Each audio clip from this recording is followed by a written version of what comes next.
What's up guys, Rick here and welcome back to the channel. I feel like every time when the brand acronym is brought up into a conversation, it always revolves around its design language, but I feel its design philosophy is much more interesting to talk about, especially within kind of today's fashion context. Therefore, in today's video, I'd like to sit down and share with you how this one brand fundamentally changed the way I look at apparels and fashion as a whole.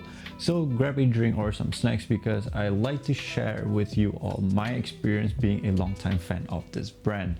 Now do note this is not going to be a full in-depth review video, as I've already done dedicated videos on each of the pieces that I own.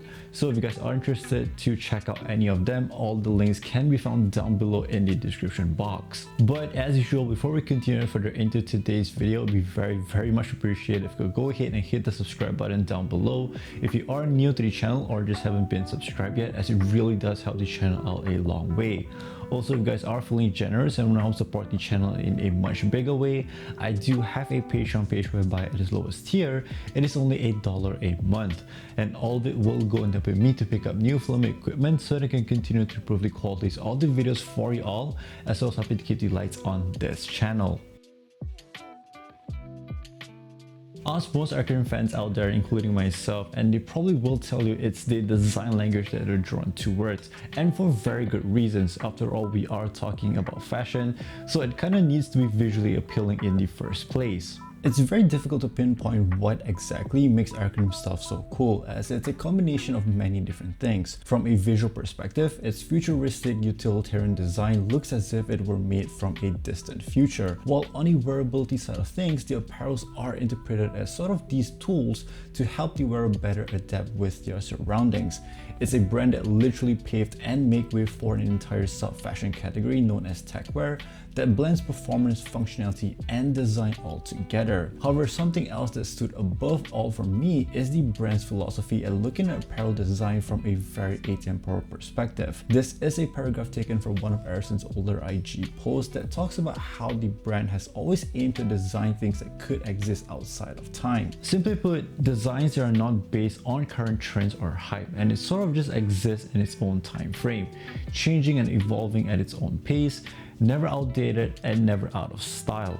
A lot of this comes down to the rebellious nature of the brand for not wanting to conform with industry standards and just sort of do their own thing. Take this J28 GT here as an example. It's one of their most iconic shell jackets that was first introduced all the way back in 2012, and almost 15 years later, the jacket still looks just as futuristic as it did back when it was first released. It's arguably still one of the coolest shell jackets ever made, and this is sort of the magic sauce acronym has. Whether it's their very first apparel release to the latest drop, it feels like they could all exist in the same collection. And ever since I've been a fan and started curating my own little collection, I found myself inherently adopting this design philosophy into the way I consume fashion as a whole. Changes inevitably is something that's very important to drive the entire fashion industry to move forward. New collections and designs help to create a thriving industry, but from a consumer standpoint, fatigue and mental health is very real. The constant push for new clothes, collections, and trends feels like a never-ending loop that the industry wants you to partake in, and it makes you feel like it's never enough. I personally have felt that on multiple different occasions. However, if there's one thing wearing acronym has taught me, is that personal style is an act of resistance in itself, and you really have to like what you wear on a personal level, because only then there's this source of resistance that enables you to develop a style that exists on its own terms without feeling the need to fit into industry standards. My approach toward fashions has changed quite a bit over the years, as what I'm interested in these days isn't the novelty value of an apparel, but more towards continuity. Instead of asking whether a piece feels current, I start asking whether it feels coherent with the rest of the things that I own. Adding a new piece to my wardrobe is not about how it feels, but how seamlessly it integrates into this long-term style that I could see myself rocking for a long time. Thus, it feels more like an update towards an ongoing collection. Sure, I do fall for the occasional hype every now and then, but the objective is no longer about wanting to keep up with the industry. It's to build a wardrobe where, regardless regardless if it's something that I bought ages ago or my most recent pickups, it feels very intentional to fit with each other, thus blurring the idea of age. And just to drive this concept in even further, all the auto footages that you've been seeing in today's video were actually taken 2 years ago, but it feels like it could very well be taken sometime this year because all the clothes are actually still the same stuff that I would wear today. Ultimately, this has made me way less obsessed with clothes and just the general need to constantly buy new pieces, which has helped me to prioritize and enjoy other things in life. Furthermore, one thing that I always question myself is just the social responsibility within fashion. On one end, I love how clothes and sort of dressing up makes me feel, but on the other, I'm also fully aware of the negative impact the industry is leaving behind. Overconsumption is at an all-time high. Trends are changing faster than ever.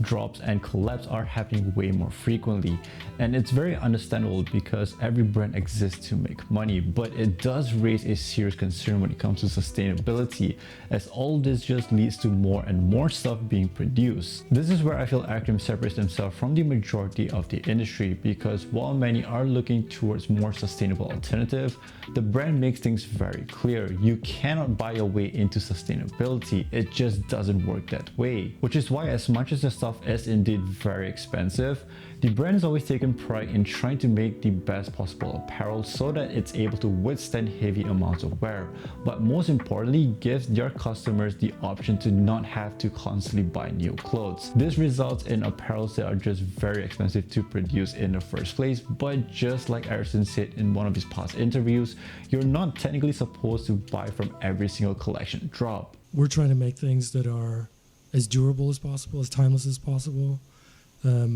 It's definitely about like, actually, I on Twitter the other day, I made a post that said, not buying acronym is actually way more acronym than buying acronym.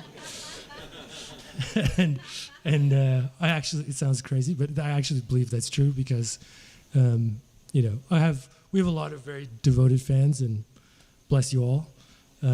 But some of them, I think, one guy wrote to me once and he's like, yo, what's up with the prices? I can't even buy 2 pieces a season anymore. It's so expensive. I'm like, dude, these are plus €1,000 items. Like, you're not supposed to buy one you're supposed to buy one and then keep it for 10 years. You're not supposed to buy 2 every season. That is not the idea.